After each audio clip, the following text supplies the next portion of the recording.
I just tell my story. You know, I write the things that only I can say. Nobody else can tell the stories that I tell because they true to me. They true to where I come from and the people I grew up around. So it's only a story that can be written by Joseph. Yeah, let's get to it. I say a prayer and I get to it. If it's a problem, we get to it. Never know how we get to it. I took an L, had to get to it. I overcame what I've been through. If it's a problem, we get to it. Never know how we get to it. Let's get to it.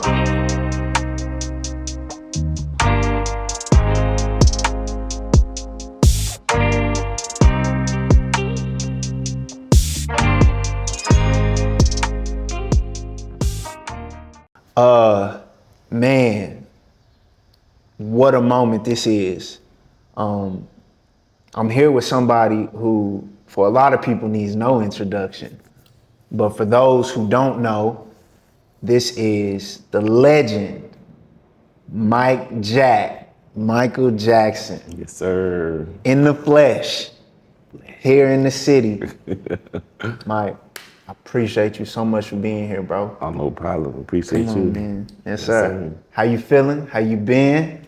You know what I'm saying? Man, it's been rocky. It's been rocky, but I feel good. I'm just favored. Yeah. That's one thing I recognize. This past week, I was remembered that for some reason, I am immensely blessed and immensely favored. No matter what, tribulations or trials come my way, I always come out, on the high side. And then setbacks are just little, things for me to catapult into the next phase shift. Yeah. So, man, to me, life is amazing. That's right. Life is beautiful. Life is just too nice. It's nice. And I'm doing well. I'm healthy, looking young, looking good. Talk about it. Pop it. Pop it. Yeah. I feel real nice. I mean, I can't even lie. A lot of things have happened my way, but they're just little momentary things that just, allow me to recalibrate to just knock myself into the next phase, phase shift. Things are going, really well for me. Yeah. I can't lie. I love to hear that, bro. You have such a unique story, and you have had such a cultural imprint, not just in the DFW, but nationwide, and I'm honored to be sitting here because, like I told you before the cameras came on, I don't know if I'm making music. I don't know if I've made this album without your creativity you had as a teenager. Mm-hmm. I don't know if I'm here. You know what I'm saying? And so I just want to give you your flowers before we dive all the way into the conversation and just say, I appreciate you. I love it. I appreciate your journey, your story. Yes, sir. You know what I'm saying? And once again, bro, I'm just so honored that you would just, sit across from me and just chop it up. You know what I'm saying? As we in the midst of, rolling this album out, Dream City, which you heard a couple years ago. Yes, sir. But it's finally on its way out. And I knew one of the most important things was to sit down and have a conversation with you because obviously you are a staple in the Arlington story for so many reasons. Yeah. And so, yeah, man. So tell me a little bit about your upbringing. Where are you originally from? Are you originally from the Agg? Like, where are your parents from? Just give me a little background on yourself, bro. Right. I mean, when I think about my background, it starts off humble, real humble. It's 6 of us. So my parents were born and raised in Ghana, that's West Africa. Mm-hmm. And, so we have that cultural background with us as an African ancestry. And it's 6 of us. There's 3 boys, 3 girls, and I'm number 4. So I have an oldest brother, oldest sister, then another older brother, then it's me, then 2 younger sisters. So it's 3 and 3, a nice split right down the middle. Yeah. And I was born and raised in Arlington, so, I like to leverage both of that, cultural sides of me. And I think it's a really nice, amazing piece of my history because I definitely understand both. Yeah. I'm Black, but I'm African at the same time. You're a true African American. Right. The African, my mom and dad speak the language. They raised me with that culture, but at the same time, I'm in the streets, and we doing our thing in Black, in the inner cities of Arlington. But, so I definitely got to give props to my parents for, instilling certain foundations in me. Because what that did is, if I ever led astray, I kind of glean towards those foundations, and then I kind of self-correct back to how I was raised, by my parents. My dad was a hard worker, didn't show too much love, but he's gonna work, he's gonna be stern, he's gonna work, and you get to learn from that. I would ask him a simple question like, can I go outside and play? If someone came to the house, he would spend like the next 3 to 5 minutes just pondering on the question, clicking on the remote, watching TV, chilling. And I'm just sitting in the back of the couch waiting for his answer, respectfully as a child. And he's, after 5 minutes, he may say, no. And that's it. Then I gotta just respect that no. For sure. Or he might say yes. But what that taught me was that he doesn't, make haste to any decisions. And I've learned to that. He ponders and thinks before he makes any decision. So he's gonna account and recount. What did this boy do this past week? Was he in trouble? Was he misbehaving? Yeah. Or was he a good boy? Does he deserve to go outside? Because, you only get what you deserve. So that's kind of what I've kind of adopted into my adult life. Is I take time before I make decisions. So upbringing was nice. I mean, I'm not gonna lie. It was humble, didn't have too much. May bring some clothes from the previous year or 2 years ago into into the current. Might turn some jeans into shorts by cutting them in half. Yeah. To go from winter to summer. Might hand it down. It's a bunch of us. Might have 2 or 3 of us sleeping in the same bed. Yeah. And you're just enjoying that, that atmosphere, that space. And, that was just, my upbringing. So my family was a big, inspiration and really molded me in a way. And I actually didn't start listening to rap. It was like forbidden in our home. Bruh, hold on, man. I think that was like every black home. Like if you had a parent who was like really like in the faith for real. Yeah. Like, bruh, it was what I'm saying? I never listened to a rap song with my mom ever. Right. With my dad, we getting all, but with mom, absolutely not. Yeah. It was a no-go. So in your house, just totally, it was like a no-go. Yeah, when it came to rap music, it was a no, My parents were straight off the boat. They came here, to make a splash, to give the next generation the opportunity to kind of see what this American dream is like. So it wasn't as if, they made a lot of money. They just instilled us with certain, like qualities and traits, resilience, and, just being a person of your own, not really being persuaded. I didn't smoke or drink ever throughout my childhood, to young adult. It wasn't until I was 26 years old till I finally, took my first sip of alcohol. Yeah. So that said a lot about respecting my parents, and it really mattered about their opinion. And I think that made a difference too. But yeah, I couldn't listen to rap until I was probably a freshman in high school. No way. So I was jamming R&B. It was a while. It was a while. It was forbidden. So we couldn't watch, TV shows or cartoons like Pokemon or Yu-Gi-Oh because of Yu-Gi-Oh was the devil. Yeah, it was the devil. We had whole church services that Yu-Gi-Oh was the devil. So not Pokemon, Pokemon was the devil. Yeah, so that kind of let you know how structured our household was, and it was all about, structures and principles and stuff and being respectful, and having to try and intertwine that with like the area that I was, raised around African Americans and really embracing that culture and trying to fit in. It was difficult trying to fit in. Yeah, what was that like? So going from your house that is, from Ghana, like everything is, from the motherland, like to go outside, and obviously it's a whole different world. We're the first generation of kids or whatever to be like, yeah, we from Arlington. Before that, nobody's parents is from Arlington. You know what I'm saying? We're the first generation to be like, no, we from the Agg. As far as black people, we're like, we from Arlington. Before that, like my parents is from LA and Virginia, and then I got most of our friends, they either they might be from Dallas, or they might be from Fort Worth, or they might be from another place because of GM, the factory that we got there. Yeah. And so what was it like for you having to, with these core values you have in the house and then going outside, especially early on? What was that like for you? Yeah, it's tricky because, Arlington is kind of like a melting pot. Usually folks aren't like just from there, born and raised, like their parents, like a generation or two behind, came from somewhere else and they migrated. Exactly. My parents, came from Africa and went here and there and kind of migrated like a nomad, went to New Jersey, ended up in Fort Worth and ended up in Arlington, and that became our home. But, that transition from being inside an African household, because when I was home, it was like I'm in Little Africa. Yeah. The smells, the aromas, the spices. Yeah. I'm in Africa. That's right. The accent, the tones, the language. I'm in Africa. But once I step outside, I'm outside. I'm outside.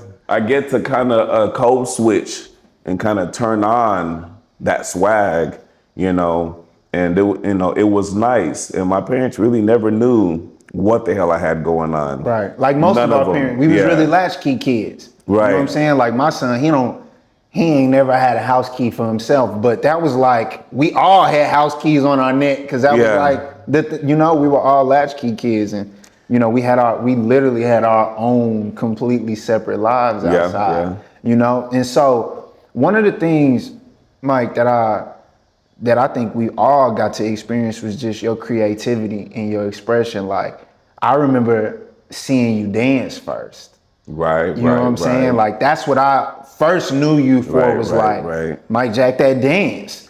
And, where did that come from, that creativity, like that expression? Where did you get that from? Damn. I think just being, also that came from being African. Yeah. We're going to dance in Africa. We're not going to be ashamed to dance in Africa. And we're always just looking to, just do something innovative, when it comes to music, art, dance, any kind of that style. So I was kind of intrigued and immersed in that culture, and in that style of art. And for my name being Michael Jackson. Yeah, so hold on. Yeah, we got to get to that. So where did that, because that's a name. That's a name. That, mind you, today is his birthday. Damn. So this is really serendipity. God damn it. So we getting the only Mike Jack interview on Mike Jack, Michael Jackson's birthday. Right. Insane. Damn. So, like, bro, where was that intentional?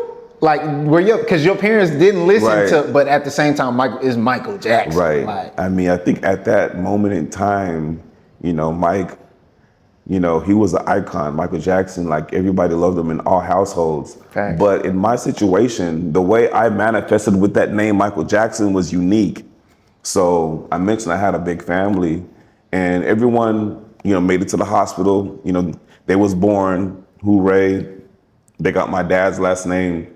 For me, I was born on the couch. Yeah. I didn't make it to the hospital. Blue, and I'm here. Yeah. God damn it. And my mom pushed me out. My dad was busy, making money.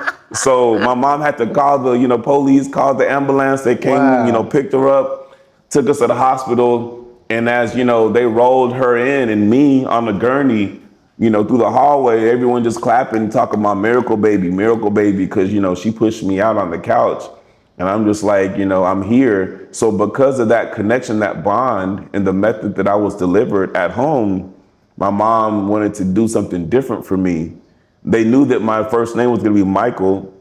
So they gave me my mother's maiden last name as Jackson. So that's how I ended up becoming Michael Jackson. You put it together like booty cheeks. That's Michael Jackson.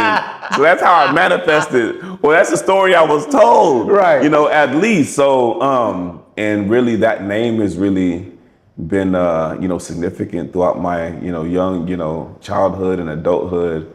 And I've learned to really embrace that, because even this morning, getting off a flight, going through security, I heard a Michael Jackson joke, when someone looked, leaving Avis to get my rental car, the guy was like, Yeah, like they've been lying this whole time talking about, Michael Michael Jackson. Jackson's dead. He's actually not dead. And I'm like, ha ha, you funny, but like every week I gotta, so, but yeah, like that name is thrown, but I kind of like it now. I don't know if I give it to my son, but Yeah. because, it takes a special individual to be able to just Carry that name. Yeah. and not really, be emotionally tied to kind of like the jokes and the stuff and all the attention to it. But I'm gonna think about it. Yeah. Yeah. No, that's fire, bro. Yeah. That's fire. So where did the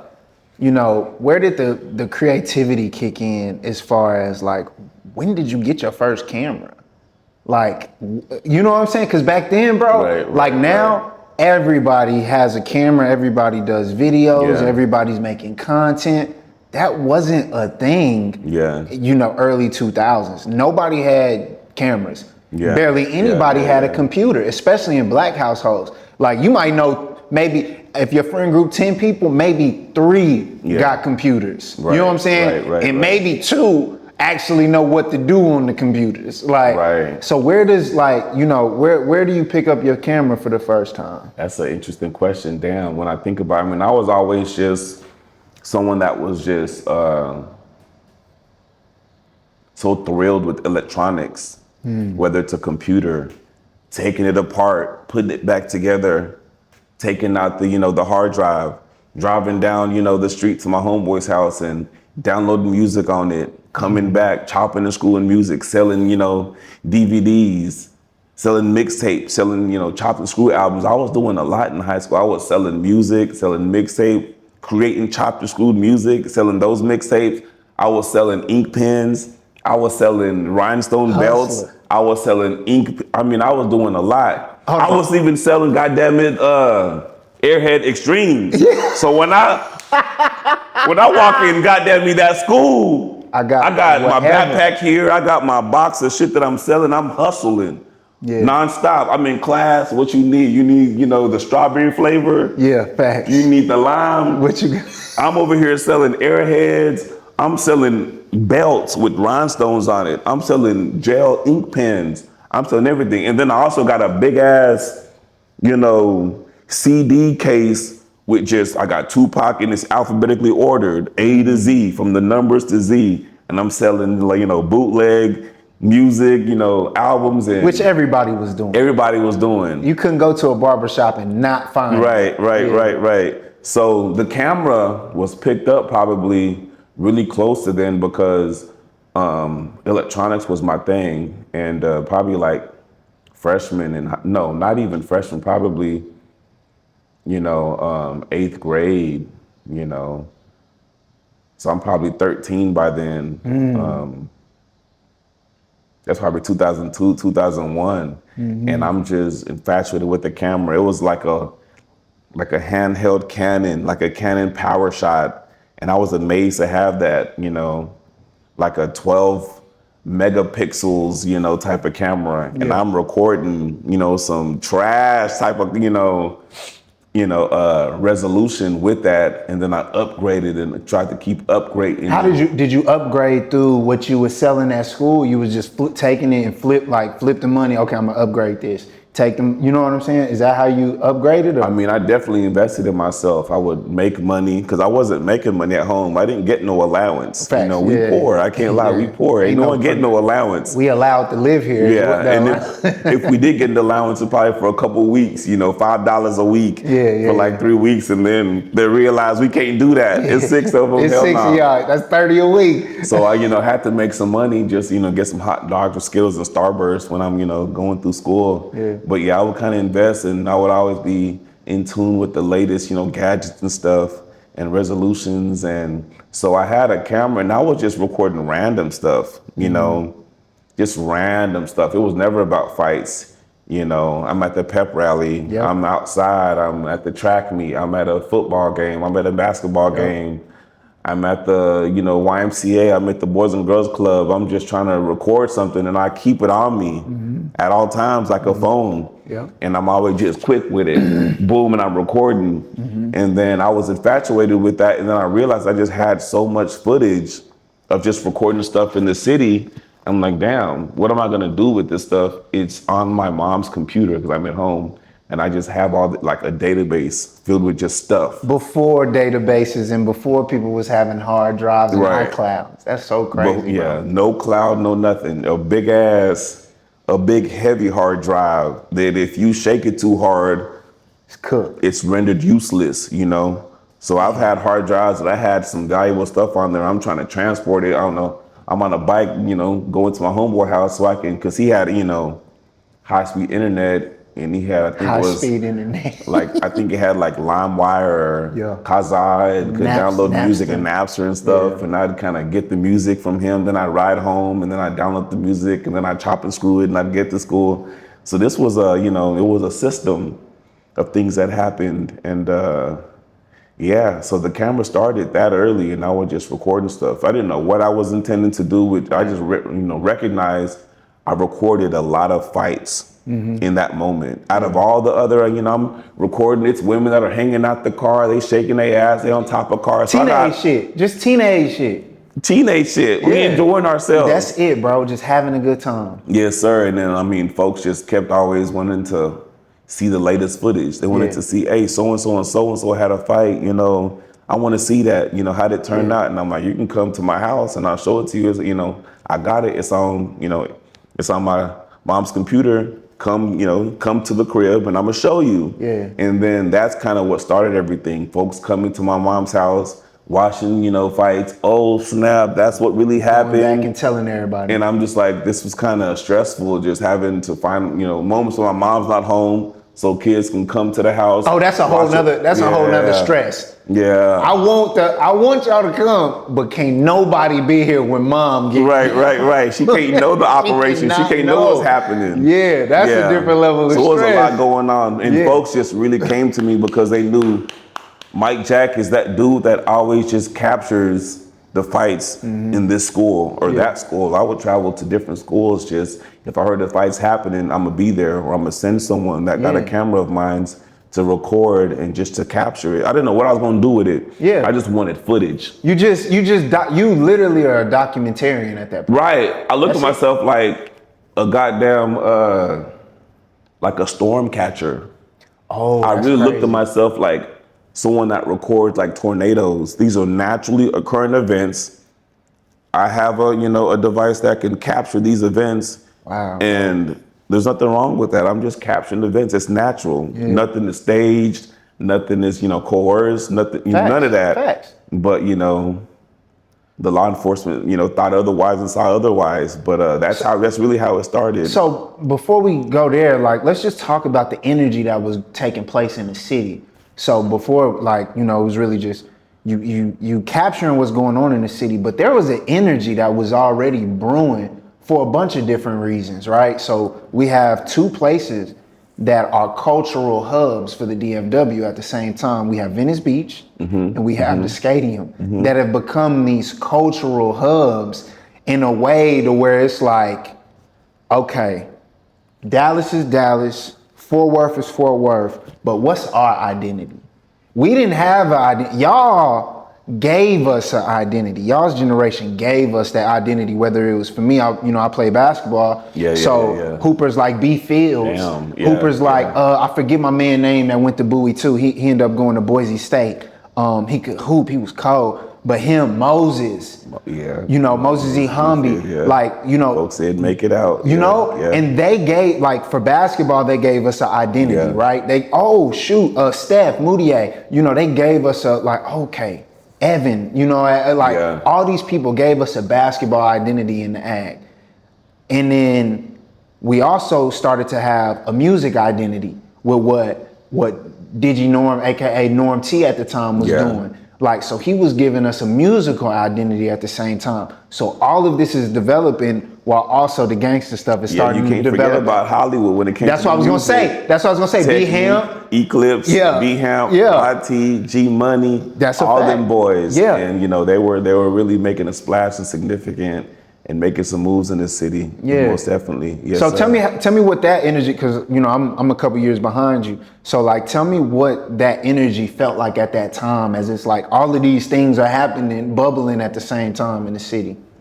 Yeah, I mean, when I think about it, I mean, folks in Arlington kind of stayed in Arlington. I mean, we don't have cars. We're in high school. We're Yep. 14, 15, 16. We're just doing our thing. And we were kind of making a name in that sense, whether it came to, music or sports. And folks started to kind of like trickle into the city Yeah. from whether it's Fort Worth or Dallas.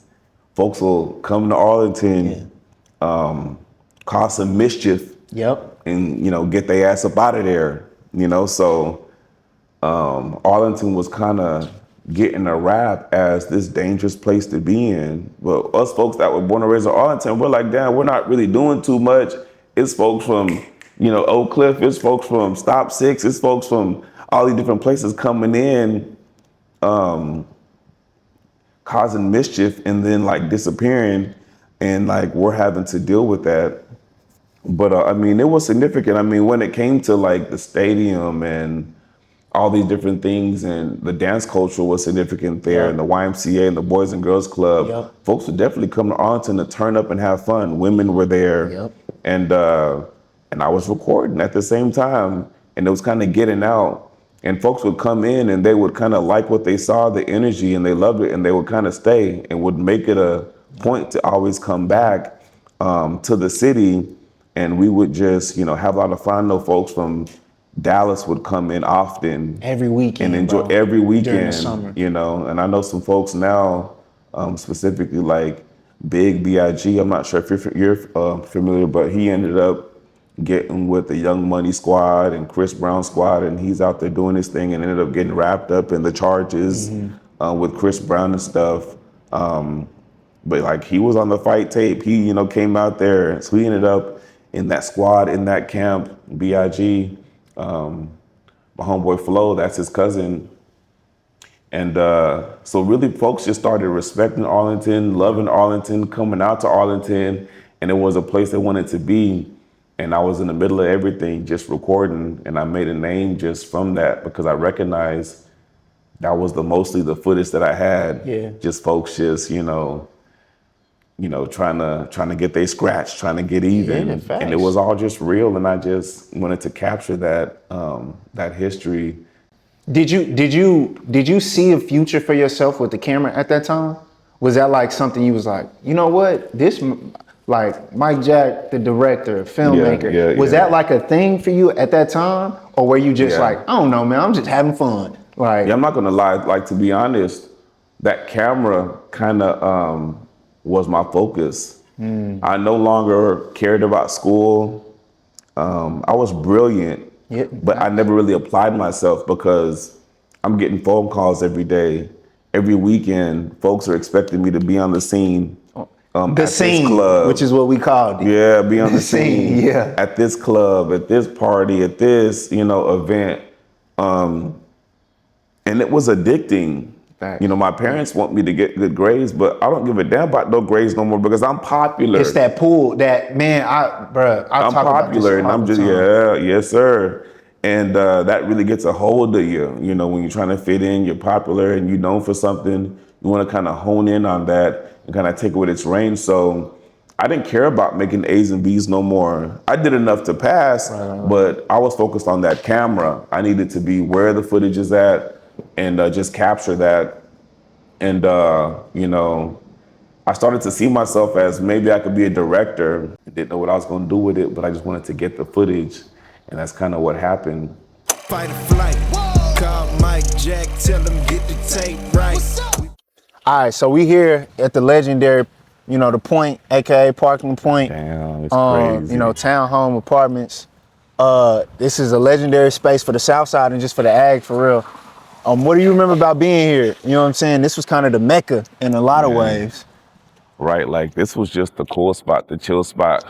And it was safe. Like this was like a safe haven. Like if we ever had any kind of issues with like rival, like ops or whatever, and they following you, imagine you're driving and some folks are following you. What you want to do is get to the point. You facts, You want to get here and you already letting your people know that you on your way, and folks will just hop out just to protect you. Yeah. Whether it is, to, fight, make them run off, have guns or whatever. So it's like folks that were like raised in this area, this was just a cool spot. Yeah. Folks would, party, play basketball, chill, listen to music, come together before heading out to a party. Man, this was just an iconic spot right here, most definitely. Nah, facts. I remember the first time coming to the point, and this is where, they had that court. Obviously, for me, I'm just going anywhere that there's hooping. So, coming over here hooping, but also all the homies is here. Like you said, this is the Mecca. I lived in Rush Creek, and when they built Rush Creek, and we had the court, it went from here to that being the Mecca over there. So it was like, this is a real, a real special place, bro. So it was a story you was about to tell me before we turned on the camera. Yeah. So like one of my closest friends, growing up, I used to go to his crib, which was like right back over there, and I live right across the street on the other side. Oh, there go the court right there. Right, Hold on. that's the court right over there. Okay. And so like I used to get my hard drive out of my, computer and ride my bike to his crib just to download music so I can, take it home and make mix CDs or chopped and screwed mixes. And he was just really close. But he ended up burglarizing my house one day. Homie? Yeah, the homie Not came the to homie, the crib, bro. Yeah, we gonna go that way to the court. and burglarized, got me just like that. So like that had created like an internal beef because he did that, rightfully so. And I had let people know, and he was terrorized for some time. No matter where he went, folks would, put their hands on him. And it was unfortunate because like, I don't know, it was just something I recognized coming here that, damn, my homie did that. I don't know how he's doing. I don't know what he's doing now. I'm not gonna say his name, but he knows who he is. But But yeah, he lived right over here, over here. Yeah, I used to actually get on that roof and crawl and be able to, go in and out the window, all kind of stuff. Yeah. That's crazy. Look how they did the cage. Yeah, man. It's a lot of places. This is why what they did at Craven's was so important, because there's a lot of places who have taken their goals down. Which once again, these are ways to stay out of the way, to go play basketball. And so you can get that right there, Nunez. Like, you see they done took the goal down, but they snatched the goal, the rim, and there was a cage. This whole area was enclosed with the actual fence. So you could only get in by going around to that sidewalk to enter. And once you in, you lined up, you waiting for your turn to, play the next game. Folks was playing 21 games, and a lot happened in here. Even folks like Moses, would come and hoop right here. Moses Ihumbi, who's a coach now for the Minnesota Timberwolves. So shout out to Big Mo. Yeah. And damn, that's where I got injured right there, right at the corner. I had, chased the ball, it was loose. I grabbed the ball and about 3 knees came to my back and kind of took me out just like that. And still to this day. Real commitment. I got this lower back pain that, damn, it's really, hurting you. Yeah. The city is starting to go through this process of gentrification that's going on. It's starting closer to the entertainment district where all the stadiums are, but obviously, like we said, this place is more than just it's more than just some apartments, bro. There's culture here. Yeah. You know what I'm saying? Damn. Yeah. How does it, like being here and this being such a central part of your story, like, what does this space just mean to you, bro? I mean, it means a lot. I mean, it was kind of like a centralized area to get to different places. Folks would just be walking, from the opposite side, a sublet, come through here. We would hit a fence, go out, go into the next neighborhood, be with Flo and them and Christina. Folks would just walk to school from here. It was just fun. These are areas where folks would just, sit on the utility boxes. Yeah, the big green boxes. The big green boxes and just get the, rapping and just mingling. Folks would be getting free internet, rigging the cable system. But nah, it was nice. It was really nice. I'm not gonna lie. Yeah. Memories. Yeah, it's memories for sure, bro. Yeah. It's a special place, man, and And this is one of those places where, you speak of like, T-Mac and Giorgio, like we definitely was here all day, every day, and it was a significant space. You would just come here and just feel safe, feel at home, and just have fun, get ready to go out and have fun and party. This was just one of those spaces, and folks wanted to, be a part of this area. Me, I lived on the other side of the street, and that caused me to be district in Summit High School, which was literally like 100 yards. But if I stayed over here, I could go to Timberview.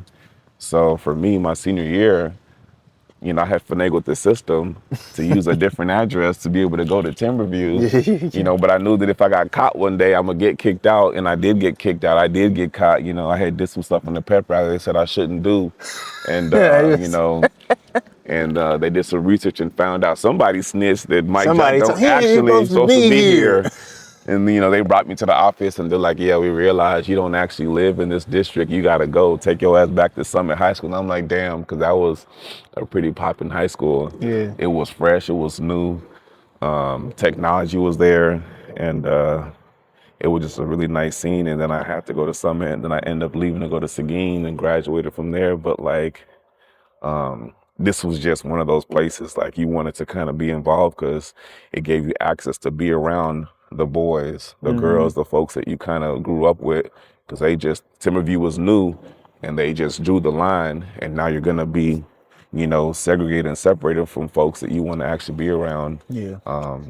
But yeah, most definitely. That's how significant Parkland Point was. Yeah. Yeah. Facts, bro. Facts, bro. This whole street, man, 2100 block, Yes, sir. It's special, bro. It's special. Fight or flight. Call Mike Jack, tell him get the tape right.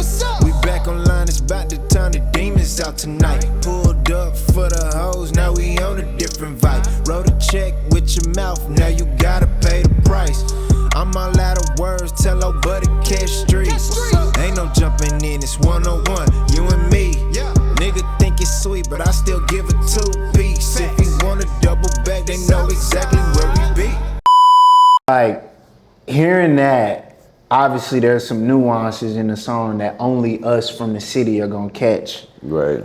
But hearing that, 20 years later, God, it's crazy, like we old. damn. Like 20 years later, how does it feel hearing a song, that recounts, those times, bro? Man, it feels nice. I mean, it brings back, happy thoughts. It brings back memories. Because I mean, as you get older, people disperse. They go do their own thing. They build families, and they really just focus on what they're doing at that moment. But it kind of brings you back to when folks was really, enjoying the moment, enjoying that period in life where, there's friends, there's cliques, there's a lot happening. Folks are taking penitentiary chances without even recognizing that they actually can get there and how significant that is as an adult. But folks are really crashing out, and they don't give a damn. Folks having short fuses, short tempers. Folks are toting guns and AKs and just trying to kind of make a name for themselves, and it's really not all that worth it. But you can't really stop that freight train. That influence is so significant, it's powerful, it's potent, and you just have to just wish the best for the kids on the other side. Some folks are gonna make it out, some folks are not. But I mean, it's a stronghold. And I mean, hearing certain in-serves, the 2-piece, make a nigga fall, uppercuts and jabs to the jaw. Shout out to big homie, B-Ham. Yes, sir. B-Dash. B-Hemp with that. That was an iconic phrase right there. And anyone that hears it from that era, they're gonna recognize where that came from, what it means, and it's gonna be associated with that fight tape. So I mean, that's really nice. So one of, this was impactful for many reasons, but one of the most impactful things was 2-piece. That song, I just remember my freshman year, first day of school at Timberview. Yeah. Like, I remember that, like, people singing it in the hallways. Damn. Mind you, iPods are new. Like, people walking around with headphones is, nah, bro. Yeah. There's no phones. There's no, you know what I'm saying? Like, we got flip phones, but nobody's really playing music out loud. Right. This is just people walking through the hallway singing Hamp's whole verse. They doing Norm's intro. Like people are doing this, and that I just remember falling in love with that song and John JT's verse and like just everything that was going on musically. Like what motivated you and Digi Norm just actually touched on this in the interview not too long ago. Like what made you be like, you know what? I'm gonna get some of the homies to add their music on here. Like what was your thought behind that? Right. I mean, I never really associated myself like confirmed to be a part of any specific group. Facts. Any specific local clique. I was always one of those individuals that was just cool with everyone. So I can ebb and flow. I can hop from one, clique to the next and just, I'm respected in all these areas, but I never like was initiated into any specific clique. The law enforcement thought otherwise, but I was never part of the, PAC or Hollywood or, lynch mob or none of those things. But I was respected in all those areas just because. I don't know why they accepted me. You were you, yeah. Which they did the same for me. Because I hooped and I played with older people, like all the older homies. It was like a no. Yeah. In a respectful way, like nah, bro, you hoop. Right. We love you and we got you, but you the hooper. Right. Like, you know what I'm saying? You the hooper. And I'm assuming it was kind of a similar type thing. It's like, nah, that's Mike Jack. Like, right. It's similar. It's similar when Mike Jack shows up, folks know he don't cuss, he don't drink, he don't smoke, but he can still be amongst. Yeah. But not of. Right, he can be amongst the squad, but let's respect him a little bit. He's not into none of that. He's different, but he's cool at the same time. So I never got into any personal fights. Yeah. I didn't fight not one person in high school, none of that. I was just likable. I was just cool, laid back, introverted, yet extroverted. I would dance, I would do my thing, have my camera, make money, hustle. And, I like to be in the mix and became popular for that. But I mean, it was really, a moment because Arlington is known also for the local talent. Yeah. Folks would make music in their homes. There's Fruity Loops. Folks would have studios, and really folks really latched on to like that art form, making music.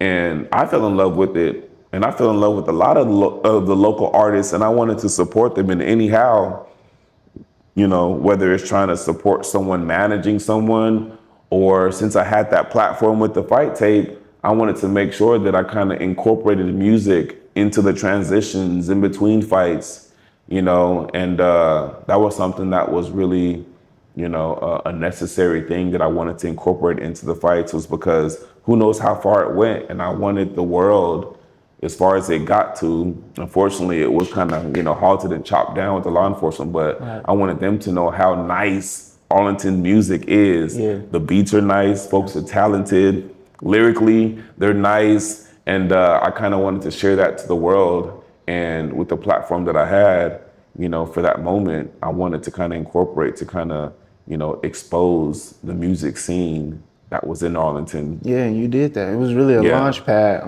Like I said, I'm a product of that. Yeah, you know what I'm saying? Yeah. I carry this city with,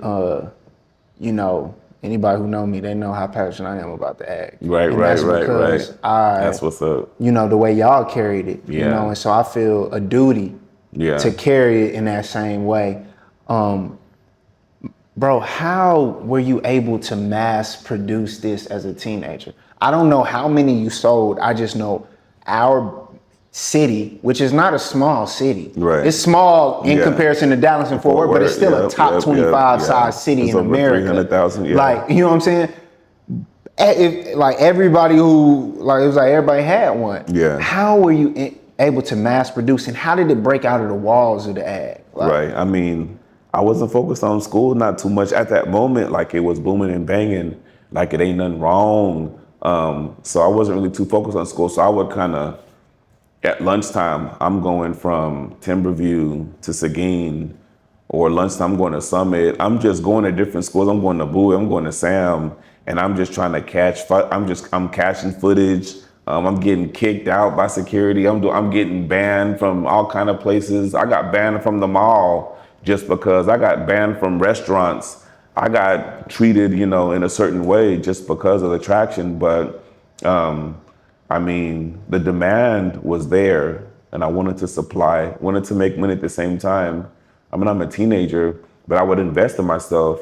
I purchased DVD towers. At that moment in time, DVDs was a thing, and I purchased and each tower held seven DVDs that you can kind of produce, and I had two of them. I can't remember the cost of them, but I had two. Imagine two columns. 14 DVDs at a time, at a pop. And I can't remember how long it took to, copy and reproduce a tape, but I just kept on spitting out DVDs and tried to kind of match that demand. But I couldn't match that demand. I couldn't meet it. Meet it. My equipment got confiscated. And the street still wanted that, so other folks. Wait. Yeah. They got confiscated before the law enforcement really came down? When the law enforcement came down, they confiscated it. Okay. But even before then, bootleggers did their thing with it, and I have no issue with it. What can I do? It's still market your stuff. So I would walk around, Big T, Bazaar, and I'd see my fight tape playing on the TV. No way. I'd see my fight tape, being marketed for folks to buy. And I'm like, damn, and they don't even know who I am. That I'm the one that produced that footage and it's my content. And instead of having an issue and starting a scene about it, I actually was flattered. I took it in a flattering position and damn, that's actually, because we all kind of use each other to be relevant, to kind of market our products. So I wasn't really just chasing money at that moment. I couldn't do too much about it. I'm a teenager. I just was like, damn, something that I just wanted to sell outside of my trunk of my car to just folks in the city. It's now in Dallas. I'm in Arlington. And at this time, Big T ain't the same. At this time, Big T is once again, a real cultural hub. Every weekend. Yeah. You just go to Big T just to go. Yeah. You don't gotta have $1 in your pocket. Just go to Big T. Just go. Big T significant. So that's crazy, bro. So it was flattering, but it just let me know the extent to where my production had reached and the potential, and I was kind of just full-fledged. I wanted to kind of keep marketing, keep producing, keep recording, and I didn't think I was doing anything wrong. It was just, I thought I was like a storm catcher. I'm recording natural events, naturally occurring events. I couldn't do nothing about it. I'm just capturing it and creating a database. But that shit was crazy. Shit was crazy. When the law enforcement came down, what was just that process like? As a teenager, I can't imagine the level of anxiety you having off of something you like, bro, I'm just a kid, we just having fun. What was that? What were the emotions like? Obviously for not just you, but your family as well. What was it like attempting to manage that type of, those feelings? It was stressful. It was very surprising because I never thought I did anything wrong. I didn't smoke, didn't drink, didn't do what other kids were doing. I never really shot a gun. I never did none of those things. So I was trying to stay straight because of my upbringing in the African family, but I wanted to be an entrepreneur with the footage. And when it came down, I was like, God damn, am I really being considered like a criminal for this stuff? What the hell? I mean, we would all do little petty crimes throughout the city just because, but this was the crux, this was the focus, this fight tape. And I think it was really easy for them to kind of pinpoint me because I was like a household name in the city. Way back in high school, I would dance in pep rallies. Yeah, I remember. I would be in pep rallies, with basically like a dance team, and we would freak dance. We would do all kind of stuff. The crowd would go wild. So in my high school, And I kind of shared my time between Summit High School, Timberview High School, Juan Seguin, where I graduated. So those three high schools, I kind of shared my time between those three high schools. And, stuff like that, being at a pep rally scene where all the students are kind of like just in the bleachers, watching, and I'm dancing and I'm doing my thing and I'm acting freaky and I'm gyrating, I'm rolling my hips and stuff. And, I was kind of like a household name in the city. Yeah. So I recorded a fight that ended up, because I had over 100 fights at that moment. I'm just getting fights every week, whether it's at school or at a park or at a sporting event or at a nightclub. Which was gonna go on station. whether you were there or not. I'm a storm catcher. Exactly. It was gonna happen. Exactly. But I would get a tip, hey, so-and-so's finna fight so-and-so, at so-and-so, are you gonna be able to make it? So I would kind of have a log of where the fights were gonna happen for the week. Sierra's gonna fight so-and-so, this dude's finna fight so-and-so at this park. And sometimes you gotta be cautious because it could be a setup. Facts. They could be trying to lure me to a certain place that can put me in danger. So I kind of have to use discretion. But a lot of them were real fights. I would get there, or I would have, a team of folks. I would have someone else act on my behalf to record footage, get it back to me. And whether it's Cravens Park or whatever the case is. So I would capture footage in all multitudes of ways that were definitely real, not staged or anything. I'm a teenager. I don't even have funds to pay people to cause them. So nobody has that level of control and power Right. in high school to do Right. such a thing. That's just That's absurd asinine. to think. Like, what teenager got that? That's some Yeah. that's crazy.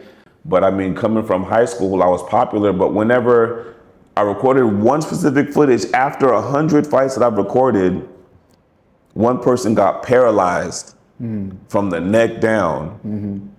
I just captured the footage. Right. I recorded someone punching someone and, his head got cracked on the concrete. I know the one you're talking about. Yeah. Blood was gushing out. Folks were crying. But the person still woke up later on and went on about his business. So I'm thinking fighting isn't that dangerous, Yeah, at that moment. nothing like this had happened. Right, nothing like this had happened. I'm thinking fights aren't that dangerous. It's just people doing their thing. But then I eventually recorded a fight where someone got jumped in their parking lot of their house. The house had a slope. And he got jumped and he got hit in a way that where his body lifted, it dropped, and his head smashed on the concrete. And the aftermath of that was never produced on film, but this was after Agg Town Fights 2, as I was still recording footage. That individual got paralyzed from the neck down. So this not the same one who had the bleeding out. No. Two different instances. Okay, got you. The head bleeding on the concrete, that's Agg Town Fights 2. Right. After the fact, I'm trying to capture footage. And I was, introduced to a fight that was gonna happen at someone's house. So me and my friends, Diak Bote, Flo, Ryan, the squad, we all was there, family members to kind of record what was happening. Someone had an issue with their girlfriend or something. She was talking to another dude, so they was fighting about it. A typical fight. Right. And as someone was fighting, one of his friends jumped in and hit him. And he kind of injured himself by the way he hit the slope on the concrete, and it snapped his spine to where he was temporarily, from what I understood, to be paralyzed from the neck down. And I'm like, damn, I've never captured no footage like this. I know this is incriminating. Yeah. So what am I gonna do as someone that has this evidence on camera in this moment? And that's what kind of smagarao kind of blew up the whole thing, because now family members want justice for their son, their grandchild that was injured. Yeah. And they know Mike Jack got it on camera. It's not too hard to find the footage. He was here, he recorded it. Mike Jack, he's a household name, he's popular. We can find him, his name is Michael Jackson. There's 2 versions of this already out. Yeah. And go and get the footage so we can find out who jumped my son or my grandchild so we can get justice because he's paralyzed. Someone needs to help pay these hospital bills. And I'm like, damn, what the hell do I do?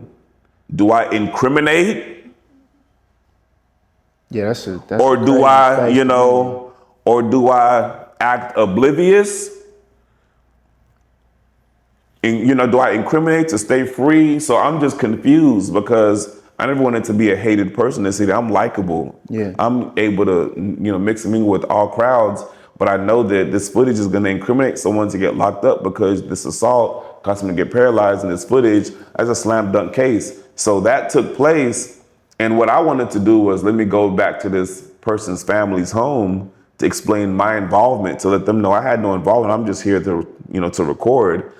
Don't think that I had any hand in this. So I went back to the young kid's house and spoke to his mom. I knocked on the door and I was like, hey, I'm Michael Jackson. I recorded the footage, but just to let you know, I had no involvement because I know that this is like an ongoing case because they called the cops and they respected it, but they was like, but they want justice for their son. They want the names of the people who jumped their son. And I'm like, I can't tell you that. I just wanted to let you know my involvement, that I didn't set this up or anything. I'm just here to capture it. Don't think that I had anything to do with your son getting jumped. I just captured the footage. So I thought I was straight.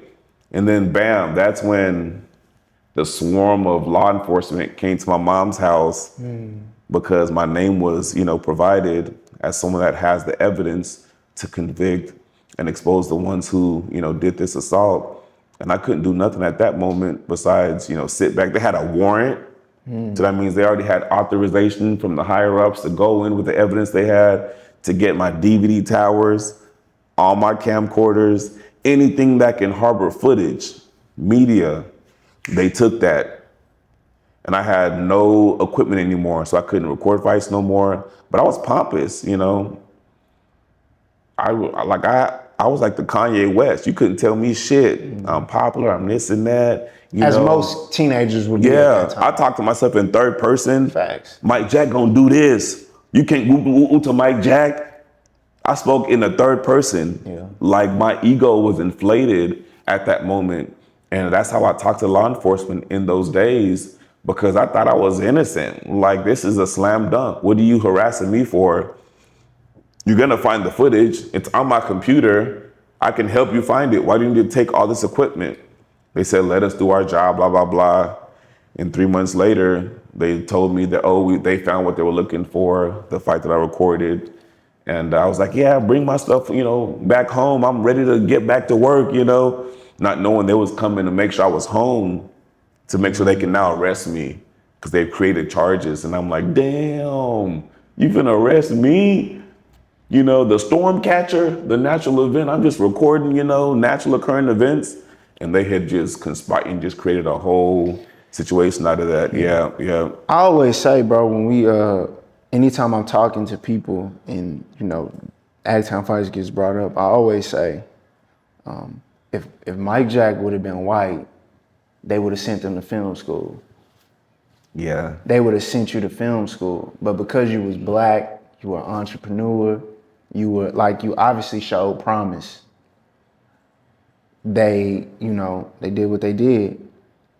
But going to that process, doing the court stuff, like, how are you feeling, in those moments where you like, nah, I'm good. I'm gonna get up out of here. I know I didn't do anything wrong, but obviously, my sister right now is working on her first feature film, and it's about how the government falsely imprisons people. Somebody has to take blame, and so you look like the easiest one. Yeah. We can build a case against. My sister did 2 years for something she didn't do. You know what I'm saying? Like with the feds, like she beat the feds. Yeah. And so I've been in that with a family member, but being in a situation where like, bruh, how did you manage that? How did you deal with that? How did you walk through that? Yeah, I mean,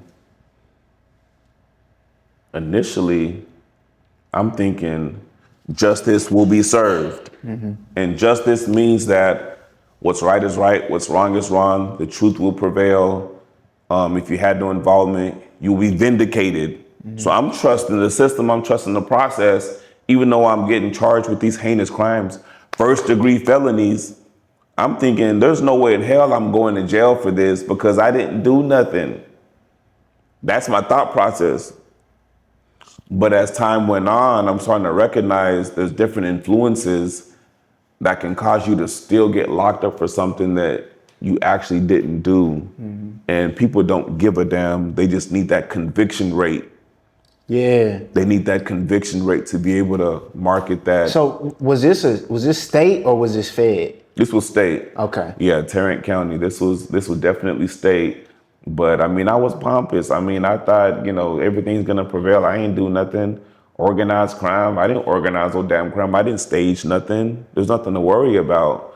But you soon start to, and I'm a teenager. Yeah. And no one could tell me nothing. I had all the answers. Like Kanye West, once again, you don't know a goddamn thing. I got the answers. Listen to me. So I'm selecting my lawyer. I'm doing my research. I'm making legal decisions that my lawyer suggests just because, not knowing that it could be an alley-oop for the DA to slam dunk, to hang me. To keep that conviction rate. I'm not even sure what I'm doing. I'm just doing my best as a teenager. And so that moment was really stressful. I couldn't go nowhere. I go to church. I go to Cornerstone. There's cameras following me. I can't even go to church. I go to the mall. They're kicking me out. Hey, you're the dude that was on the news about this fight situation. You got to get up out of here. I go to Razoo's trying to eat some food. The business owner, I'm sorry, we saw your situation on the news. You got to leave. You're bad news. That's crazy. You got to get up out of here. I'm getting kicked out of different functions. As a teenager. Businesses, as a teenager, supposed to come into the house, the news station, recording stuff. They're getting responses from me, but they're only publishing the insert that makes me sound incriminating. So I'm starting to learn a lot more about this world and media and what they really care about. It's not really about the truth and vindicating someone. It's just, it's all clickbait, what can just get reactions and stuff. And I'm like, damn, I need to just shut my ass up. Don't talk no more. And then it became real. I ended up getting a 12-year sentence, and I was like, what the hell? This African kid raised in a household, everyone's doing well, chasing, academia. And then there's me ending up with a 12-year sentence out of nowhere because parole lawyer, I think her name was Lawyer Redmond, I think Pimp C used them or something. And I was like, oh, that's a good parole attorney. Didn't do nothing. I still got set off 4 times in a row. Every year I came up for parole, denied. Next year, denied. Next year, denied. Next year, denied. And I was kind of giving up. I'm like, damn, am I gonna have to do this whole 12 years? Then right when I stopped blaming others, I was released. Do you think that that's one of those moments where it's divine? It's like, God is like, I just need you to get this one lesson and then I got you. Do you think it was one of those type of things? It's like, it's the Israelites in the wilderness for 40 years. This was really like a couple day trip. A 10-day trip turned into 40 years because of like a mindset. They kept the Egypt mindset when God was trying to take them to the promised land. Yeah. That 10 days was a process. It was supposed to be a quick process. But because they had the wrong mindset, it ended up being 40 years of wandering. Yeah. Do you think that it was the same type of thing where it was like, God, I just need your mindset to get right. Yeah. And then I got you. Most definitely. Because once again, I wasn't listening to nobody. I was hard to deal with.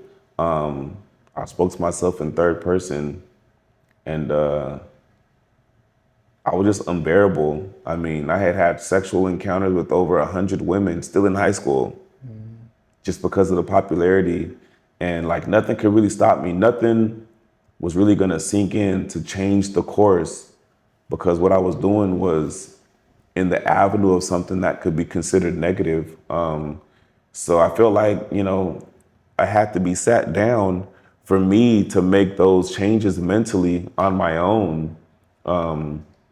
because advice didn't mean anything. You have to be sat down for a significant amount of time when you're that far off for you to make and want different for yourself. And that's the only thing that could have made the difference. And once I understood what was happening spiritually, I've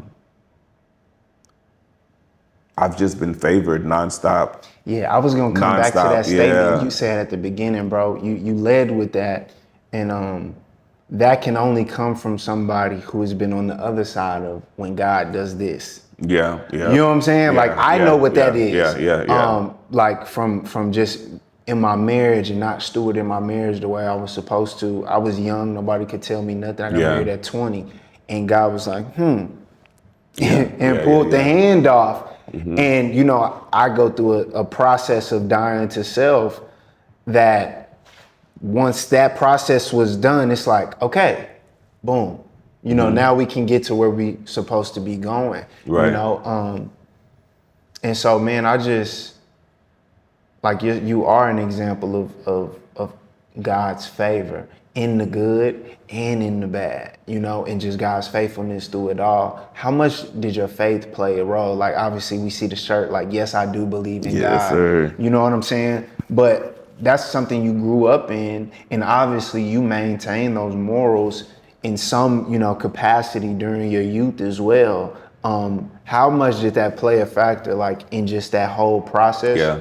In that, you know, in that 5-6 year process? It played a factor. I mean, I went to church twice a week, every Wednesday, at least twice a week, sometimes 3. Wednesday, Fridays, and Sundays, I was in the church.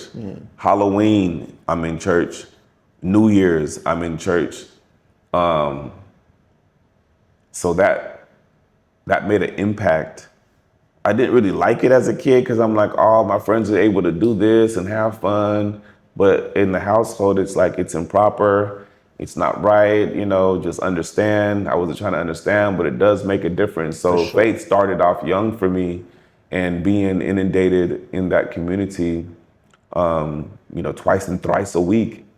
And I mean, even when I was locked up, even when I was in prison, I damn near had no fights. For the 5-6 years I spent in prison, that's like, you know, unheard of. Yeah, no, facts, for sure. No fights. I had one. Were you what level were you So when I was in the county, there was no fights. I was there for 2 years almost. I was there for like 11 months in the county. Then I went to prison. Then there's transfer facilities. I was there for a couple years, and that's when I had my first fight. And then I actually hit a actual, you know, prison facility, like a maximum facility. I was at the Cofield unit. I think there's like 5,000 inmates. And but my upbringing really made the difference. I didn't have any fights. I didn't want to get cases. And I didn't want to serve inmates. I wanted to focus on my parents, my siblings coming to see me. Every week, someone would see me. Every week, someone would send a letter. Every month, someone would visit, you know. And I wanted to maintain that and be loyal to my actual family versus being persuaded by the inmates. The environment once again. Yeah, like you need to choose a side. Are you gonna be a blood or a crib? Like, are you gonna, you know, keep trying to eat food with your celly? He's a Mexican and we don't do that. And I'm just like, God damn. Which people don't understand how difficult that is to do. No, they don't understand it. But you, in a way, almost had that training already based on what was going on outside in the city. You never picked a side. You were you. I never goddamn me picked a side. Yeah, you were just I was just me. And I wanted to maintain that. And because the family structure, they showed up, they sent money, I had commissary, you know, it made a difference, and I wanted to keep them proud. I never wanted them to try and visit and realize, oh, I can't visit my brother, my son, because he crashed out and had a fight, so now he's in aggravated segregation and we can't see him. Mm-hmm. So every time there's a confrontation, you got it, you right, okay, that's, you know, so I never wanted to escalate situations. I wanted to de-escalate. I did not want to become, you know, so institutionalized and wanted to kind of fit in and actually care what prison folks thought of. I wanted to still maintain who I was, and my family made a big difference. So I would de-escalate fights, de-escalate situations, and didn't have cases. And because of that, I was only in general population for about a year. Once I was showing that I was different in a sense, for a year I was able to request to be a trustee. So when I became a trustee after a year in actual prison life, and I was privileged. I got sent to a trustee camp. There's only about 300 to 500 selected inmates that get Favorite. that. Yeah, Favorite. I was favored in a sense. And now I don't have any bars. I have multiple TVs in the day room. I get to play softball, basketball, all the different sports. We have like domesticated deers and cats, and we're getting to pet animals. We have actual jobs. We're working at the garden, riding on tractors, cleaning up the rodeos, building soccer fields, building sidewalks. We have actual jobs, working at the hog barn where there's chickens and eggs and there's hogs and there's pigs, and folks are, getting certificates to drive CDLs and haul off this product. Like, this was now my life, and nobody in this facility wanted to jeopardize that. Mm-hmm. Yeah. So now I'm actually amongst my people that want to think twice and thrice before they make a mistake. Yeah. But I had to prove myself first in the more dire situation, in the treacherous environment of actual population of an aggravated unit like Cofield in general population. And I didn't have any issues. I was promoted in a sense to a trustee camp, but that's where I spent the rest of my experience there, and I was privileged. My visitations are out in the grass, at a bench. Family gets to hug me. Yeah. So I didn't get to experience the experience that most people see on TV at a prison. Yeah. I was different. From when I stepped in. The tattoos that I got was all within confined spaces underneath my t-shirt, whether it's on my stomach or it's on my chest or it's, on my back arms. It all was in this area. I never came out to my neck, never came out to my hands, never came out to my face, never did all, because I was thoughtful. I still wanted the tattoo experience, but I was mindful of my parents and future job prospects and sitting in front of an interviewer and trying to market myself, but they're distracted because he got these tattoos on his face and neck. And so I was still mindful, the entire time. Yeah. And then when I got out, when I finally changed my mindset to actually stop blaming others and took accountability that I'm here for a reason. What do you need me to learn? What do you need me to, take heed to? What direction? And then bam, after that, like, it was a wrap. Yeah. It was a phase shift, and it was an inflection point in my life, and I never looked back. Now when I, if I'm in a grocery store and I see someone stealing, I'm gonna give that little boy some money. Don't steal. Yeah. Put that back. See, you do not want to get caught. You do not want to go down that rabbit hole. And I told you when I wanted to, do this sit down, because this is our second time, Lincoln. I caught you by chance once again when you came a couple years ago and was like, bro, you're in the city, pull up. I want to play you the album, And so for whatever, I don't know how, we lost that footage, but so I was like, bro, we got to do it again. And I told you, I said, this conversation is going to be so important. I work with students and I work with kids, and I see the similarities of like what was going on in the city at the time, when we were teenagers, and the things that they do is so elevated as far as like what was just a fight for us. They're willing to like take somebody's life. Right. That's crazy. As a 15, 16, 17-year-old. And so, this album sat on the shelf for a minute because I was like, God, what's the purpose of this? Like, I'm telling these stories and it's, it's cool, whatever, but like, what is the real purpose behind it? And when I got back into the classroom and I started having these interactions with students, I'm like, oh, they need a cautionary tale that speaks to them and where they're from. Yeah. There's many of Los Angeles albums. There's many of LA albums, but we don't have one for where we're from. We don't have a cautionary tale a good kid, mad city for our city. And so I wanted to create something to show people how I navigated, you know, because everybody around me got into their stuff. You know what I'm saying? And I was like, the thing that kept me grounded was the fact, like, I want to play basketball. I want to go to the league. That was the thing So I was like Jesus Shuttlesworth and Trey from Boys in the Hood. Like, I'm like, you know what I'm saying? That was me. And so I told you that this interview is going to be impactful because of what you have made of your life. Like you said, you took accountability and the gates opened up for you and you came home and you've hit the ground running since then. Yeah. So tell us a little bit about like where you are now and what you accomplished when you came, you know, since you've been home. Yeah, most definitely. I mean, it wasn't easy because still there's a transition period of leaving prison. You've been there for a while, so you're kind of institutionalized for a little bit. So yeah, I got out. I'm still wearing, you know, tall tees. I'm still sagging my pants and stuff.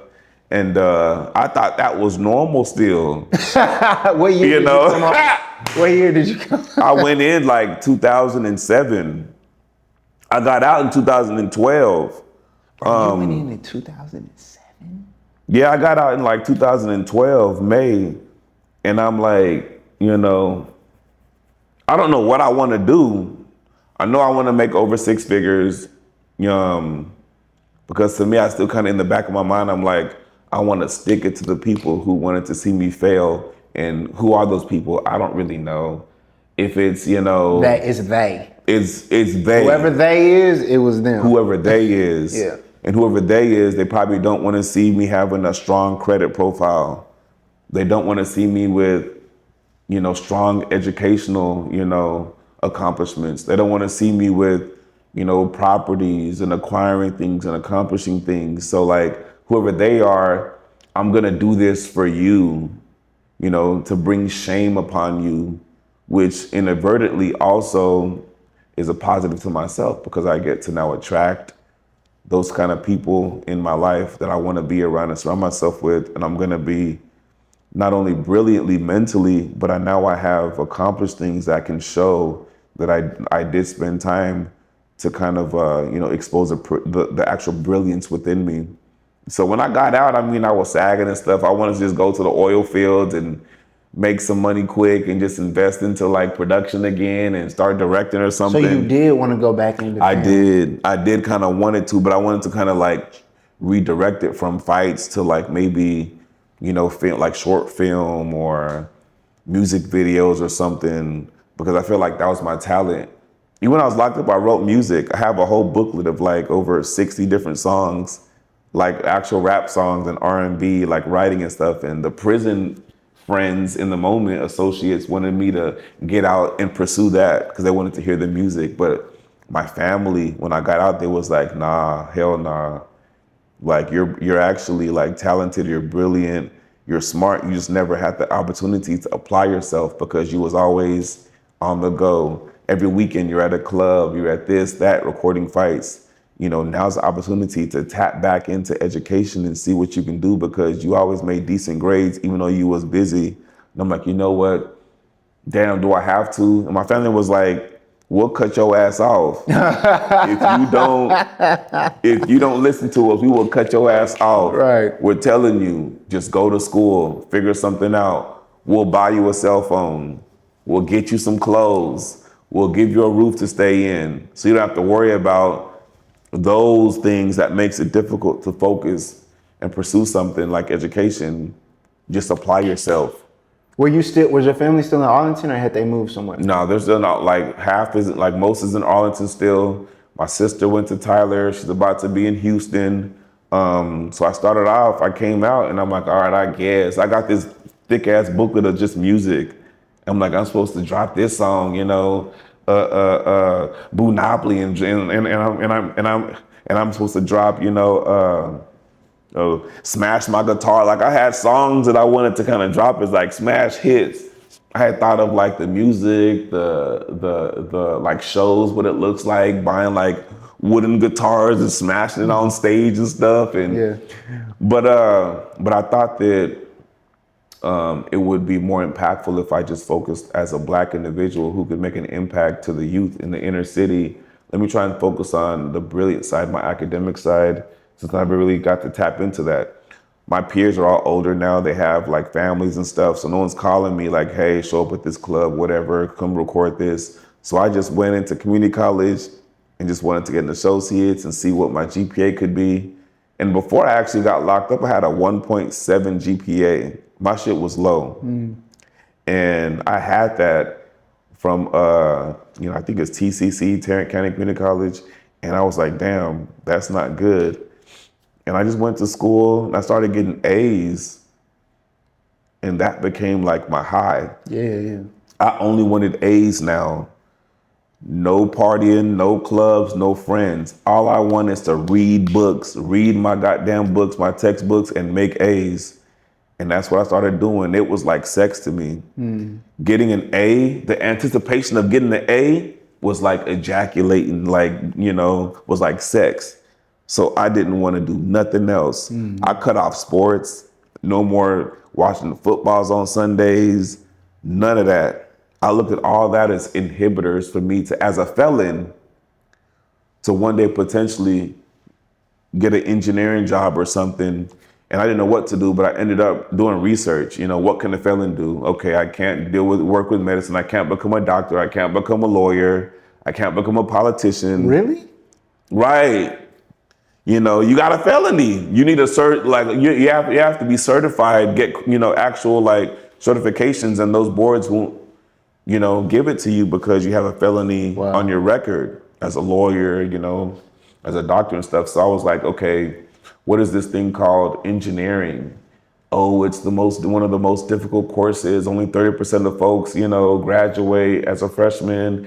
It's hard. And I'm like, but it's a big boy degree, but you make six figures. And I'm like, what different types of engineers are there? Okay, there's civil, there's chemical, there's mechanical, there's structural, there's electrical, there's, software. And I was like, okay, which ones can I not be? I don't want to deal with medicine. I don't want to deal with things like chemical. So let me think about, mechanical. I've always liked to work with my hands and tinker with stuff. Going back to breaking computers down breaking and all computers that stuff. down. Yeah. So I was like, let me chase mechanical. But no, I'm in Texas, and there's a thing called petroleum engineering, oil, extracted oil from the subsurface. Let me focus on that. So I kind of focused on petroleum because I'm like, okay, if I fail at that because no one wants to hire me, I'll just start off as a roughneck working at an oil rig. And once they see that there's no real threat, because I have a felony, Now you can then hey, I actually have a bachelor's. I'm a petroleum engineer. That was the thought process.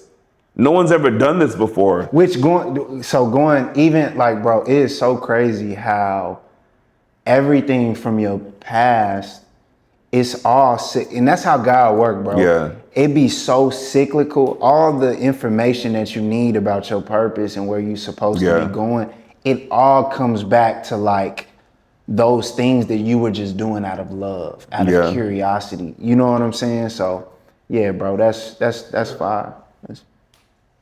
Got 33 minutes left on the camp. Yeah, I got one more question. Yeah, no, so, I ended up basically. Hold on. Are we good? Are we still recording? Oh, okay. Go. Yeah, so, I went from just taking general classes to trying to get into the University of Houston to be a petroleum engineer. And I did. My first 2 semesters, I made 4.0 GPAs. Come on, bro. No one knew that this is a felon making a 4.0, getting these A's.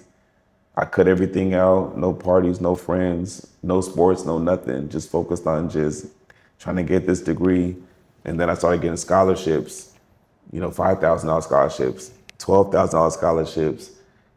My story was crazy, submitting these scholarship applications. I just started getting recognized, and things was just easy for me to attain. And that's the favor. Everything was just easy for me at the moment. I'm doing well, I'm being recognized. My circle of folks, I have Nigerian folks, they're chasing businesses and A's and Asian folks and folks that just hustling. We all get to glean from each other. And I was a junior in petroleum engineering. I switched to mechanical because I was like, I don't want to just be pigeonholed to be so stuck with petroleum. I want to be able to market myself externally. So I switched to mechanical as a junior. So it set me back a year, but I didn't really care. I ended up with 5 like internships before I graduated from like Fortune 500 companies like Chevron and stuff. And yeah, like it was just, that's really what set me up to be able to succeed. All those internships let companies know that we really don't have that same risk profile that we thought because someone has a felony. He's proven himself. He's overshadowed his felony conviction with 6 years of schooling, engineering schooling. In excellence. In excellence. I graduated after 6 years with a 3.48 GPA in engineering. I was talking to my friend the other day and he said, what the hell, I graduated with a 2.45. How the hell did you do that? And with an extra, year or two. So I did that, did it well. And I ended up with so many offers. My last semester, I had 22 job interviews. I would chase companies, go to, this engineering conference, that engineering conference. I would pay for these, You invested. So these once events. again, bro, Yeah. we're going back to exactly what you was doing as Investing a in kid, myself. bro. Yep, yeah. Investing in yourself. Yeah. Like applying yourself in these obsessive ways, which greatness is obsession. Yeah. And so it's I think, bruh, just from hearing your story and just seeing, like, for one, obviously God has his hand on your life and has had his hand on your life through it all. But two is like the purpose is it's in the details, bro. It's in the things that we think are minuscule, like mechanical engineering. But you were doing that already as a boy, taking apart computers, trying to figure it out, and then going back to, okay, how am I gonna market myself? Okay, I'm gonna do it in excellence. That's the same way you applied yourself with making the tapes in the first place. That's right. Was saying I want to make quality. I want to put out excellent quality, bro. And so I think for people to ingest this is just like, this is a story of God's favor and resilience and purpose, bro. Yeah. Save my soul.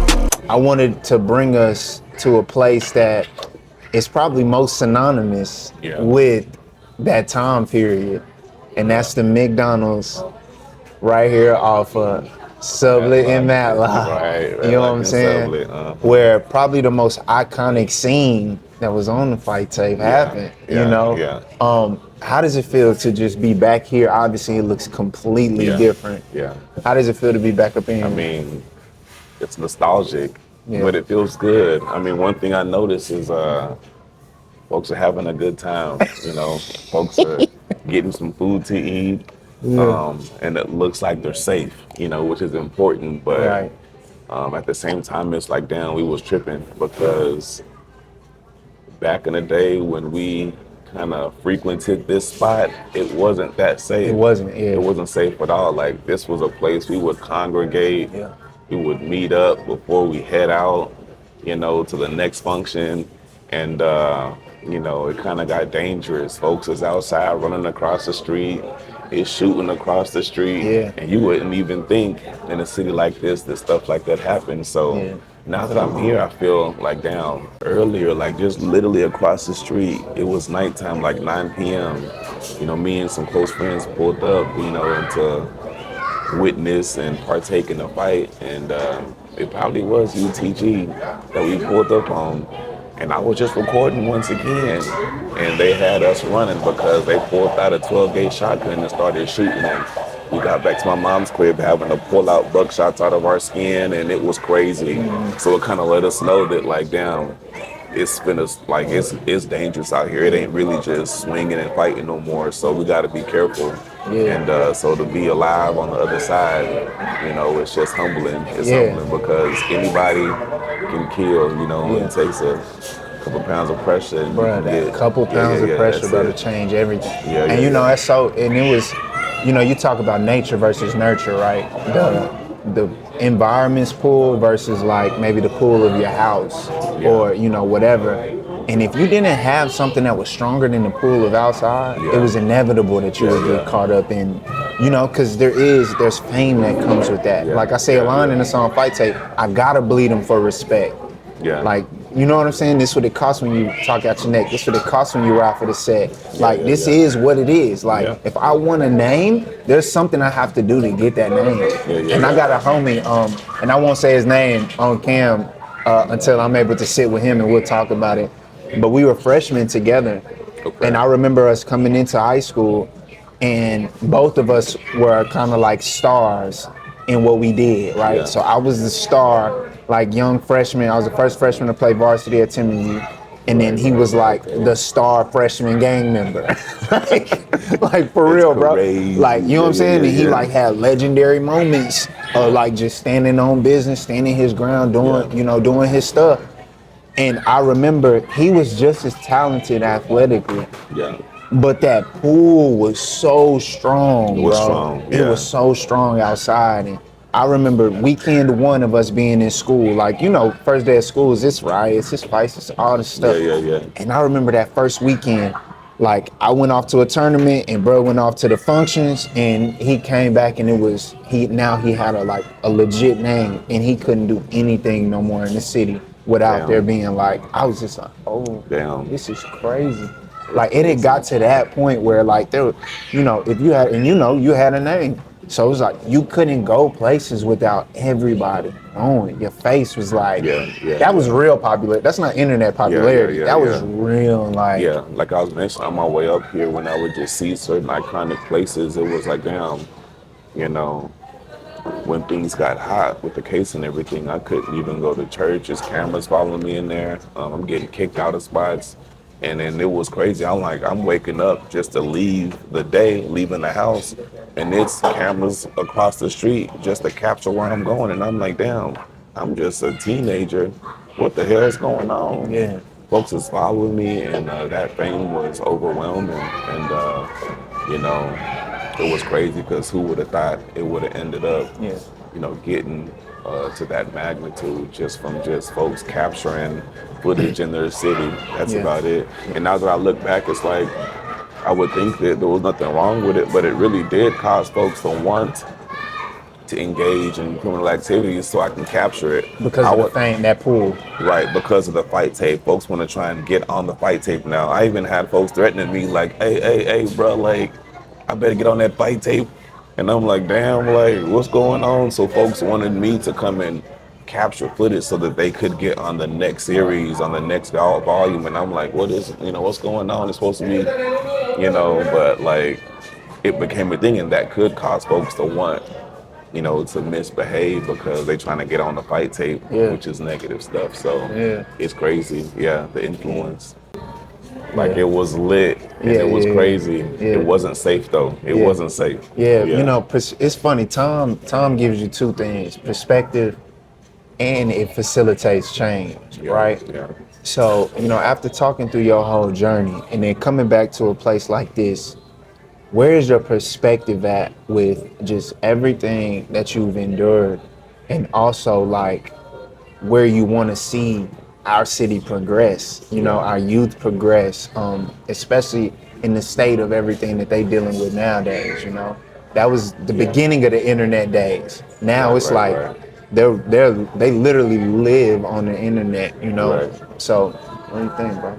I mean, now that I'm older, but it's like, it's all about just positive influence. You know, it gets to a point, you get to a certain stage in life and you're like, damn, I just want to impact, you know, the community in a positive way. So that's where my mind is at. And that's kind of what I want for everyone. I mean, I would intentionally do things to try to represent the black race in a positive light. Once I got released, it was like, I know that there's stereotypes, and I know that a lot of them are true sometimes when we're talking we about, play into them. When it comes to the inner city, but it's just, you know, circumstantial because of our community and our environment, and it's just what we did. We didn't really see too much, you know, wrong with it. And but as you get older, you're like, damn, like I want to make a difference in a positive way. You reach a certain age and you're like, damn, I made it out alive in a Yeah, sense, past a certain stage, and yeah. you're like, damn. So I got to a point where I wanted to intentionally do things that if someone looked at me, they're like, damn, that's a stand-up guy. Like, that's a stand-up guy right there. That's a stand-up dude. And I can tell he's doing well and he represents blackness, you know, Yeah. African ancestry. And And excellence. yeah, most definitely. Because the thing is, we're all brilliant in a way. We just need to channel it, recognize it, you know, not lean into different imposter syndromes, That's real. and really just get out here and do our thing. I would have never thought someone that I barely graduated high school, you know, because I was so focused running the streets. I graduated in the summertime, so I didn't even walk across the stage. I had my diploma, you know, mailed to me. So I didn't really have the book smarts, but I still told myself, you know, if someone else could become an engineer with one brain and I got one brain, then what's the real difference? There's not really much of a difference. Just Right. believe in yourself, you're brilliant, and get out there and do that. So that's what I did. I mean, it was hard, but it was worth it. Yeah, yeah, bro, that's so powerful, man. And I think you do represent that. You know, I love seeing, you know, just being connected to people who carry this resilience and this belief in themselves, because it does make you believe in yourself. Yeah, It makes yeah, you be yeah. like, bruh, like if they did it and we from the same place, I most definitely Yeah. can do it, Yeah, you know? yeah, And yeah. that's how I felt, you know, just watching what y'all were creating at that time. I was Yeah. like, man, they got music. Like I remember, you know, JT's little brother, he had a CD of all their music. Yeah. And it was like, you know, we freshmen and we in class together, and he brought the CD. I took this, I said, bro, I gotta get this. Yeah, I gotta Because the get fact that. that people who were from where we from were making music and like it was tangible, we could Yeah, touch it. yeah. It was like, we wasn't tripping on where the quality was at that time. It's just like, bro, somebody's doing this thing. And that was so inspiring. You know, do you think that because of the amount of fame that you attracted then, is that why you've kept such a low profile? Like for so long, like Right. people were like, and you know, where's Mike Jack? Where's Yeah. Mike Jack? Like I was telling you yesterday off yeah, cam, yeah. so many people say your name in interviews. Yeah. And they like, oh bro, we gotta find Mike Jack. Where's Mike Yeah, Jack? yeah, Somebody yeah, did the yeah, interview, you know. And so that's why I was like so honored that you know you chose me to share your story with. But is that why you've kept such a low profile? It was just like, Oh yeah. you know what I'm saying? it's It was too definitely- much as a teenager. Like, let me just.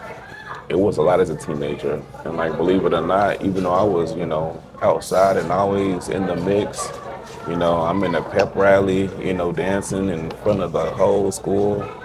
And, but really I'm like, I like to be low key in my own space, introverted, you know, to a sense. So like, but really the reason why my profile been so low is because I'm doing a lot of positive stuff in this world that I don't want nothing to taint that, nothing to really affect that brand. You know, that image is important to me. You know, the things I'm involved in, where I work and stuff like that. Like I'd be on social media and see folks talking about certain things and they're like, where's Mike Jack? Where's Mike Jack? And I'm just laughing. I'm in the comments and I'm just laughing and I'll just disappear. And they're like, oh damn, so there he is, you know, that was him. And I'm just laughing. I had to do Yeah. real research, like back in, you know, a couple years ago to find. I'm like, bro, where is? Right, I had to well, do my yeah. Instagram I investigation. I'm didn't like, change my name on social Yeah, media. yeah, and yeah, stuff. that was- Like, I did not want no one to find bro, me. it took. I had to like, all right, who was his Yeah. closest homies? Like, I was like doing the Right. research because I just, for one, Yeah. you know, this album isn't just my story. It's our city story, and then there's people Yeah. story in there as well. It's, you know, part of your story, and Hamp and T-Mac's story, who no longer with. It's Snap, people yeah, who's yeah, not yeah. here with us no more, whose stories are embedded in this Yeah. album. And so, Big shout out to Giorgio. He ain't shout out with to us no Giorgio, more, man. Rest in but he peace. was an Rest in icon peace to for Boss, real. man. You know, he was immensely loved, you know, by the masses. Bro, he was the coolest Oh, dude, man. cool. He was the coolest dude. Cool. Let's do that. Let's Yeah, talk yeah. about some of like these iconic people who a lot are still with us, some are gone. But you know, let's talk about, you know, Giorgio, who I remember. Once again, I'm younger, so I remember meeting him with our book. Okay. you know, and I just like, bruh, they was to me like just cool, bruh. Like Man, he was just cool. real player, Right. player. Real player. I mean, it's like, and then it's unfortunate because like the environment and your influence. I think he was really involved in like the Fort Worth scene, but he was just such a cool person.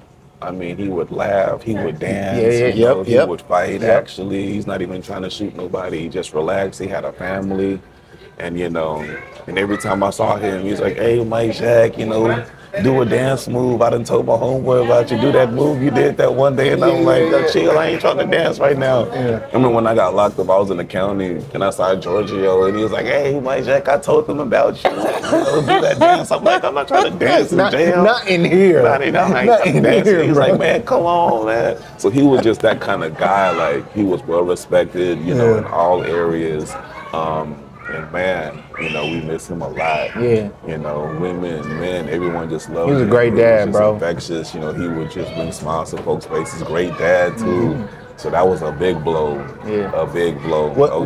What do you remember about T-Mac? Because once again, it was the same thing. I got a lot of love. Big Finch is kind of was like my G homie in a way. I would be hooping with Lil Finch.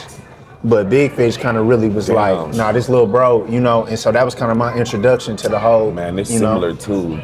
T-Mac is real similar to like a Georgia. He was a love. These folks, funny as hell. These are big blows when you lose folks like that, man.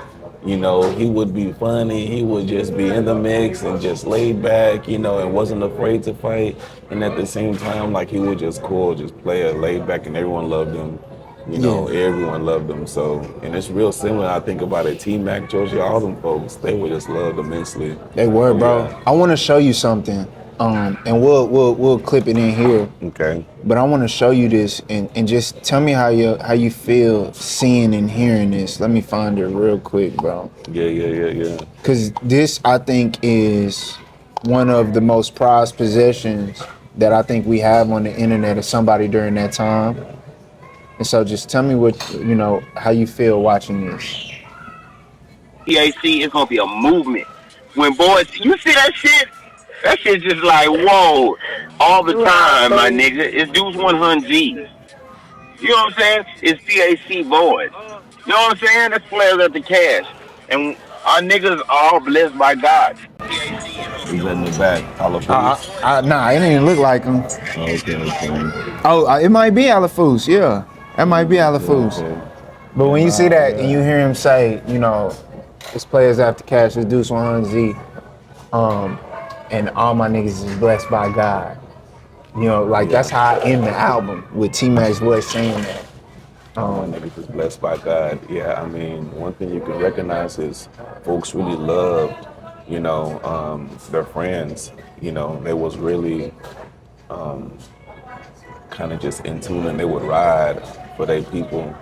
And that's really what that also, embodies is there's like brotherhoods, there's, families created that aren't even immediate. And, folks will be there to support and ride or die all the way to the end, and unfortunately sometimes that happens, but even all the way to the end, they're supporting and they're representing, something that they believe in, and it's, fellowship, it's brotherhood, and it's not really all about the negative and the gang, it's really just, family. When you talk about PAC and stuff like that, people are coming together doing some positive stuff. Folks aren't running around, causing mischief. No, it's just, it's just another family. Yeah, and another, JT, I have his voice on the album as well. He says something, when PAC, when they focused on making the transition, he says, we started off as a clique, but it's a way of life. Yeah. And when I heard that, that hit me so much to the core, because you look at what everybody who was a part of that thing is doing now, and there's so much positivity that's been birthed from, PAC, whether you talk about Big Finch and what he's doing in agriculture, bro. This man is on the internet showing us how to grow fruit, bro, and, be self-sufficient, from what JT is doing to what, somebody like EJ is doing. And what he turned from throwing parties that was where all the cliques would be at, to now they went to starting High Life, to becoming the premier, you know, promotional company in the city for the clubs, to now turning into real estate and management and the music. Like, bro, you know what I'm saying? It's like, it Big really boy has construction, become, construction, big boy moves. Developments, yeah. Developments. That's what it's all about. Yeah, bro, like, it's really turned into a way of life, bro. Players after cash and that. Like, it's just beautiful to see, bro. It's beautiful to see. It's beautiful. Yeah. I love to see it. Yeah. I love to see it. I want everybody to win. Yeah. I don't have not one hater bone in my body. I want everybody to eat and win. And, you know, if anyone needs some, you know, input, insight, I'm here to give it, goddamn it. Yeah. You know, we all can work together and make some splash. Yeah, that's that part. Yeah. That's it. Well, shoot, I think that's a good space to, you know, to leave it, bro. Like, players at the cash, Southside forever, Yes, sir. Agg Town. Like, we here, you see it. You know, the legendary Michael Jackson, aka Mike Jack.